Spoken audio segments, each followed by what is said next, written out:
Good morning, students. Today we are going to take up third unit of your book. So, what are you anyway? This is the chapter name, third unit. So, what are you anyway? Which is written by Lawrence Hill. She is a Canadian novelist. And firstly, let us know about the main character of this story is Carol, a young girl, Carol, and the centrality of the story lies in the manner in which a young girl, Carol, deals with racism.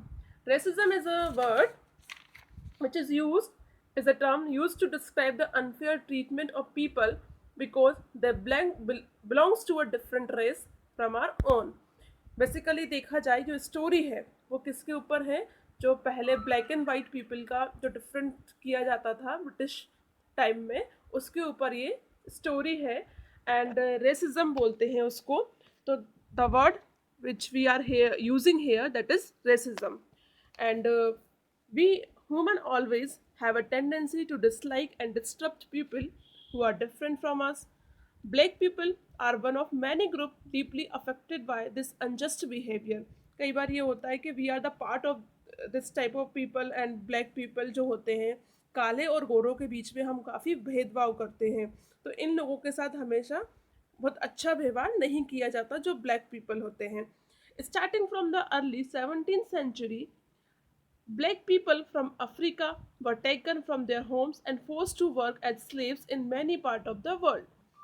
पहले Africa के कुछ black जो लोग थे उन्हें घर से लाया गया था फोर्सफुली और उन्हें गुलाम बनाकर रखा गया था, स्लैब्स में बनाकर रखा गया था. They were denied the basic freedoms and right given to other people. उन लोगों को मना भी कर दिया था जो बेसिक फ्रीडम्स दिए जाते हैं सभी लोगों को. तो वो जो अफ्रीका से ब्लैक पीपल आए थे उन लोगों को वो फ्रीडम भी नहीं थी, उन्हें कोई राइट्स भी नहीं थे. They are not allowed to vote और to learn how to read and write. Even उन्हें ये भी अलाउ नहीं था कि वो वोट कर सकें, वो पढ़ सकें, वो लिख सकें. उन्हें कोई फैसिलिटीज़ प्रोवाइड नहीं थी, उन्हें बिल्कुल स्लैब बनाकर रखा जाता था. The unfair and cruel treatment was supported by the law.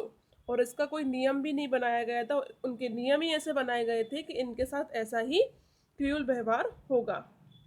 In America, African American slaves were freed in 1865 but they will still treated very poorly. इनको अमेरिका में जो अफ्रीकन अमेरिकन थे उनको फ्री तो कर दिया था, जो गुलाम बना कर रखते थे उस गुलाम तरीके से जिसे रखते थे उससे उन्हें फ्री कर दिया 1865 में. लेकिन फिर भी स्टिल उनके साथ कैसा बिहेव किया जाता था, बिल्कुल गरीबों की तरह बहुत बुरा व्यवहार उनके साथ किया जाता था. They were forced to live apart from white people and not allowed to go to the same school और चर्चेज और द रेस्टोरेंट्स.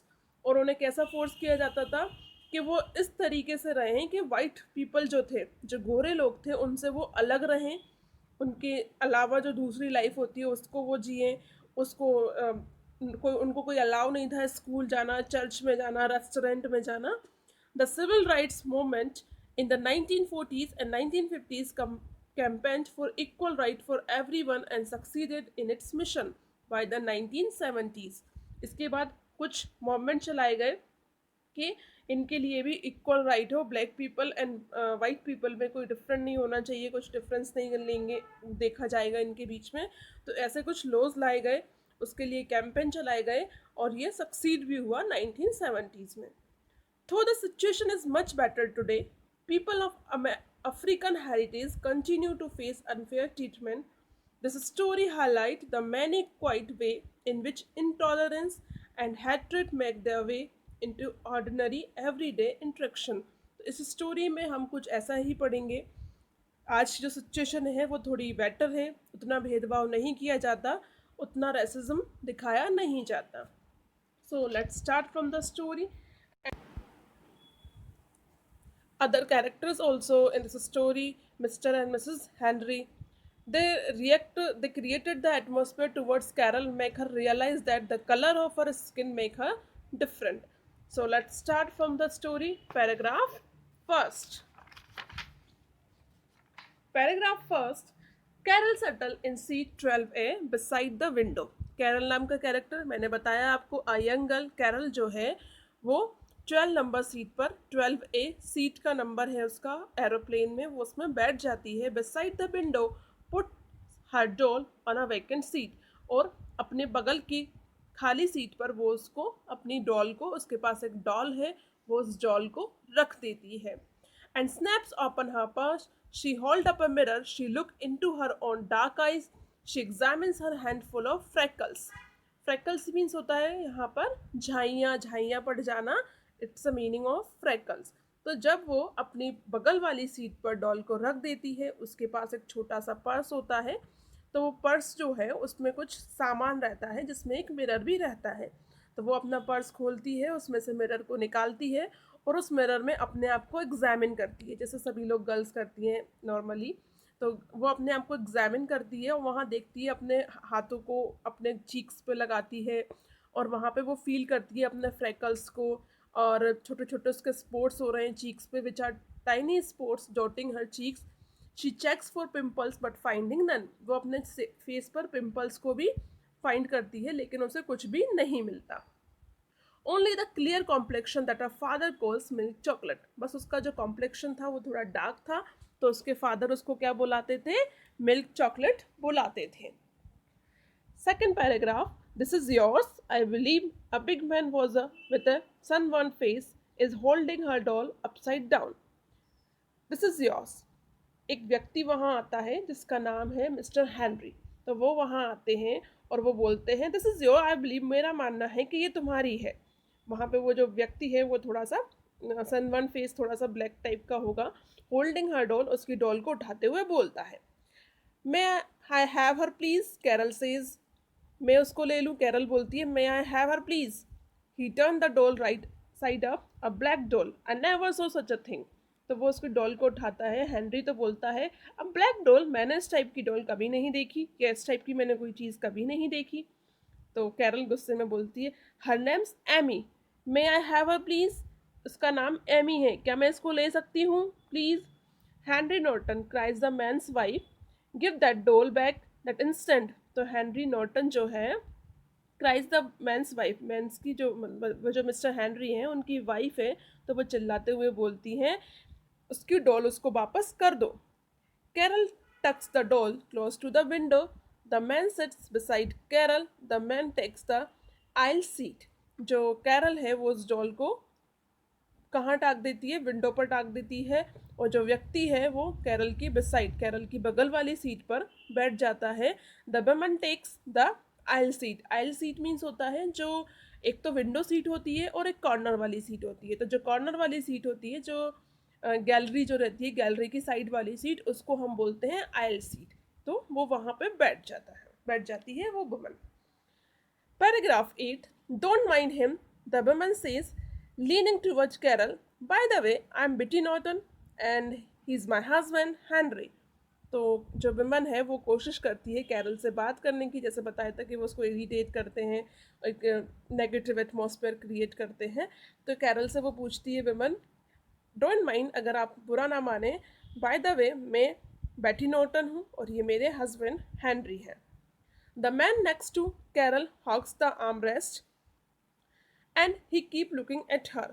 तो जो मैन है वो जहाँ पे स्पेस रहता है वहाँ पर वो अपने आर्म्स को फैला लेता है, जैसे फैल कर बैठ जाता है और उसकी तरफ देखता है, कैरल की तरफ। The students passes by checking seat belt, everything okay. जैसे उसमें प्लेन में वो एयर होस्टेस होती है ना, ऐसे स्टूडेंट्स होते हैं जो मील्स सर्व करती हैं, फूड सर्व करती हैं, तो वो चेक करती है वहाँ पे कि सीट बेल्ट सभी ने लगा लिए हैं and everything is okay. Paragraph 11. May I go to the bathroom, Carol asked. Carol उससे पूछती है क्या मैं बाथरूम जा सकती हूँ? Do you think you could wait, we are about to take off. आप थोड़ा वेट करो, कैरल से वो बोलती है, थोड़ा झुंझला के बोलती है, या थोड़ा सा उसके एक्सप्रेशन चेंज हो जाते हैं। थोड़ा वेट करो, हम वैसे भी टेक ऑफ करने वाले हैं। Okay. Paragraph 14. Carol looks out the window, sees the Toronto airport building fall behind, and wonder if her parents are watching. Say goodbye. She instructs Amy, waving the doll's hand, say goodbye to mum and dad. The engines charge to life. Her seat hums. The taxi down the runway. She feels a hollowness in her stomach. Carol जो है वो window side की seat पर बैठती है, तो वहाँ जब एरोप्लेन टेक ऑन करने वाला होता है तो वहाँ पे जो टोरंटो एयरपोर्ट की बिल्डिंग दिखती है उसको, तो वो सोचती है कैरल कि अगर मेरे पेरेंट्स मुझे देख रहे हैं, तो वो उनको गुड बाय करती है, अपनी डोल को इंस्ट्रक्ट करती है कि मम और डैड को गुड बाय बोलो, और मतलब उसका हैंड्स को वो उठाकर बोलती है। और इंजन जो है वो चार्ज होता है, चार्ज टू लाइफ। हर सीट्स हम उसके सीट थोड़ी हम करती गुनगुनाती है वहाँ पर। तो taxi down the runway, taxi runway पर है और उसके पीठ में कुछ हॉलोनेस सा फील होता है। When they lift into the air, जब वो हवा में उड़ते हैं, her ears plug and stay that way until the plane level out over pillows of curtain. Plane stop rising after a while and continue to fly at the same height. से plane बिल्कुल अपने height पर चल रहा है. They once as bright at the sun, so it was sorry so that is what the other sides of the cloud look like. तो वही window seat से वो बाहर का सीन देखती है, सन चमकता हुआ दिखाई देता है और उसको क्लाउड्स भी दिखाई देते हैं. Excuse me, the man is talking to her. You can go to the bathroom now, you know.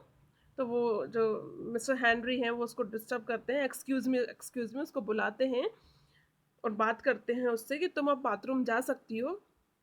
No that's all right, Carol says. तो कैरल बोलती है उससे, नो दैट्स ऑल राइट, नहीं ठीक है. Travelling all alone are you. तो वो बोलता है क्या तुम अकेली ट्रेवल कर रही हो. जो मिस्टर हेनरी हैं वो बोलते हैं क्या तुम अकेली ट्रेवल कर रही हो. Carol swallows with difficulty. जो कैरल है वो थोड़ा गटकती है अपने थ्रॉट में, नर्वस होती है, थोड़ी सी डरती है और वहाँ पर बहुत मुश्किल उसको लगती है कि क्या पूछ रहे हैं, क्या पूछने वाले हैं, उसको थोड़ा डर लगता है. Where do you live, he asks. वो उससे पूछता है तुम कहाँ रहती हो. Don Mills. वो उसको आंसर दे देती है. Oh really, he says. Were you born there. क्या तुम वहाँ पर पैदा हुई थी. Yes. And your parents. My mother was born in Chicago and my father was born in Tucson. तो वो जवाब देती है वहाँ पर कि मेरी मदर का जो वो जन्म हुआ था वो शिकागो में हुआ था और मेरे फादर का टस्कन में हुआ था. And you are going to visit your grandparents. तो तुम अपने ग्रैंड पेरेंट्स के यहाँ घूमने जा रही हो. She notes. And your parents let you travel alone. और तुम्हारे पेरेंट्स ने अलाउ कर दिया तुम्हें अकेले जाना. It's only an aeroplane ride and I am a big girl. तो वो जवाब देती है ऐसे कि ये एक एरोप्लेन राइड है और मैं एक बिग गर्ल हूँ. 29 paragraph. The man lowers the back of his seat, chuckling. He whispers to his wife, no. Carols hear the whisper back. You ask her. तो उसका जो मिस्टर हेनरी जो है वो अपनी वाइफ से कुछ फुसफुसाते हैं, उससे पूछते हैं अपनी वाइफ से कि कैरल कुछ भी बात करते हैं वो आपस में, तो कैरल उस बात को सुनती है, मतलब उसको सुनाई आ जाता है जो वो फुसफुसा रहे हैं. तो उसकी वाइफ उनको बोलती है यू आस्क हर, तुम उसी से पूछ लो ना.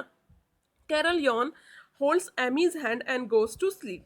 जो कैरल है वो उबासियाँ लेती है और एमी का हैंड पकड़ती है और सो जाती है.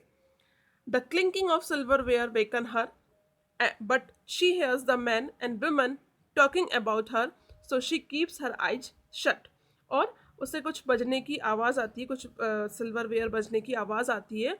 तो लेकिन उसे फिर जब वो उड़ जाती है तो उसे मैन की या वुमन की बातें करने की आवाज़ सुनाई आती है, तो वो वापस अपनी आइज़ को बंद करके सो जाती है. I don't know Henry, says the woman. Don't ask me, ask her. Henry उससे कुछ पूछ रहा है तो उसकी वाइफ जो है बोलती है कि मुझसे मत पूछो. If you want to know something you can ask to her. तो वो बोलती है डोंट आस्क मी, मुझसे नहीं पूछो, उससे ही पूछ लो जो तुम्हें जानना है. I am kind of curious, he says. Aren't you. मैं बहुत क्यूरियस हूँ जानने के लिए, क्या तुम इंटरेस्टेड नहीं हो. वो अपनी वाइफ से कहता है. Paragraph 32. Carol can't make out the woman's answer, but then she hears her say, I just can't see. It's not fair to children. I don't mind them mixed, but the world isn't ready for it. Like that,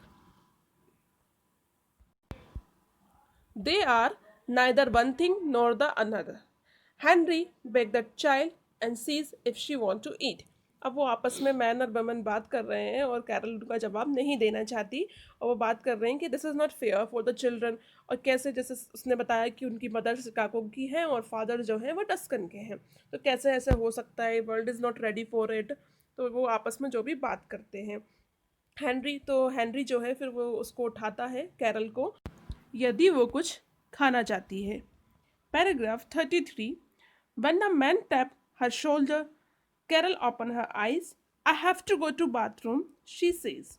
जब वो mister Henry हैं वो shoulder पर Carol के tap करते हैं तो उसकी आंख खुल जाती है और वो बोलती है मुझे बाथरूम जाना है।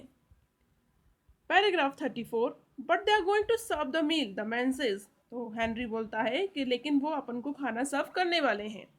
Henry, if she want out, let her out, she is only a child. तो हेनरी की वाइफ जो बोलती है उससे, हेनरी अगर वो जाना चाहती है तो उसको जाने दो ना, she is only a child, वो एक बच्ची है। Paragraph 36। Carol grimaces, she is definitely not a child, she is a young lady. Carol जो है थोड़ा सा फेस ट्विस्ट करती है अपनी, क्योंकि उसको वो बात पसंद नहीं आती। She is definitely not a child, तो वो बोलती है, वो जो है मिस्टर हेनरी हैं वो बोलते हैं कि वो बच्ची नहीं है, वो एक young, she is a young lady, वो एक यंग लेडी है। Once in the aisle, Carol realise she has forgotten Amy. तो जब वो वहाँ पे आइल की सीट पर आती है तो उसको रियलाइज होता है कैरल को कि वो एमी को लेना भूल गई है। Paragraph 38। Henry Norton hands her the dolls, there you go and don't fall out of the plane. Now there is a big hole down by the toilet. तो है जो वही उसको इरिटेट करता है, हेनरी नॉर्टन उसको बोलता है कि डॉल को लेकर तुम जाओ ही तो इसको गिरा मत देना, टॉयलेट में जो बिग हॉल है उससे इसको बाहर गिरा मत देना तुम। There is not, Carol says. There isn't any such thing. She heads down the aisle with an eyes out just in case there is a hole after all. तो बोलती है दिस इज नॉट, ऐसा नहीं है, this is not any such thing, उस type की कोई चीज़ भी नहीं है कि ये गिर जाए, उसकी आंखों से ये दूर हो जाए या इस केस में वो गिर जाए। After all there is a hall.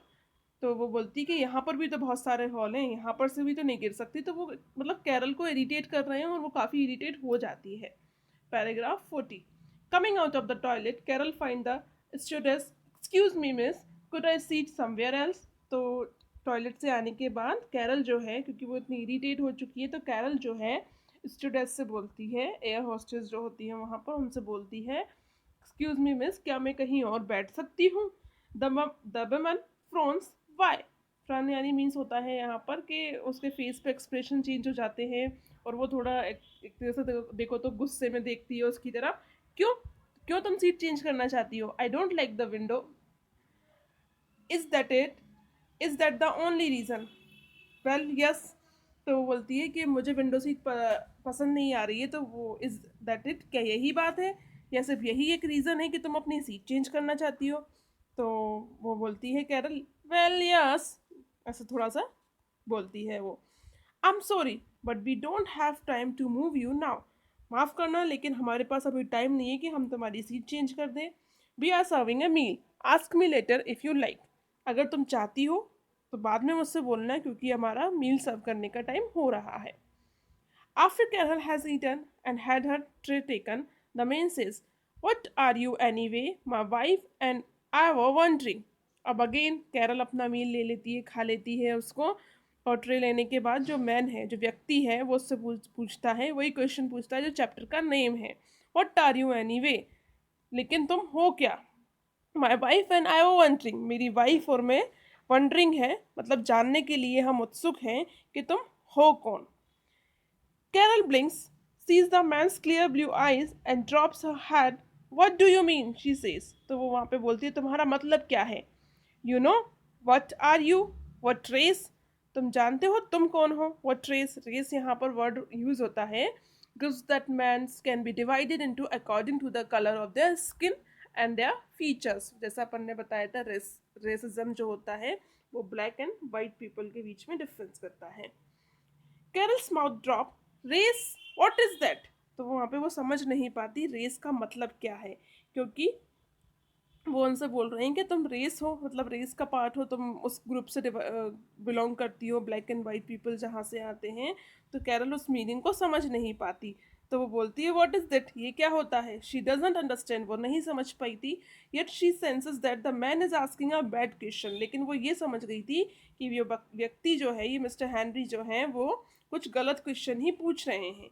She wishes her mom and dad were there, they could not tell what race mean, क्योंकि उसकी मदर और उसके फादर ने तो उसको बताया नहीं था कि इसका मीनिंग क्या होता है रेस का। The doll of your is black, Henry Norton says, Henry Norton कहता है उससे कि ये जो डॉल तुम्हारी है, ये ब्लैक कलर की, ये तुम्हारी है। That that's a negro doll, that's race, negro, what's your race. तो वही क्वेश्चन उससे पूछता है। नीग्रो, नीग्रो यहाँ पर यूज होता है as an old fashion and offensive word for a black person. पहले ये ब्लैक पर्सन के लिए वर्ड यूज किया जाता है, but don't use this word, लेकिन इस वर्ड का आप लोग यूज नहीं करेंगे। तो पहले उसने इस वर्ड को यूज किया रेस को, फिर उसने बोला are you negro, what's your race, तुम्हारा कलर क्या है, कहाँ से बिलोंग करते हो। तो इस टाइप के वो क्वेश्चन पूछने लगा। द क्वेश्चन स्टिल कन्फ्यूजेज हर, और क्वेश्चंस जो हैं वो स्टिल उसको कंफ्यूज कर रहे थे कि ये पूछना क्या चाह रहे हैं। So till paragraph 51 we have completed. We will continue it in our next class. Thank you. Have a good day.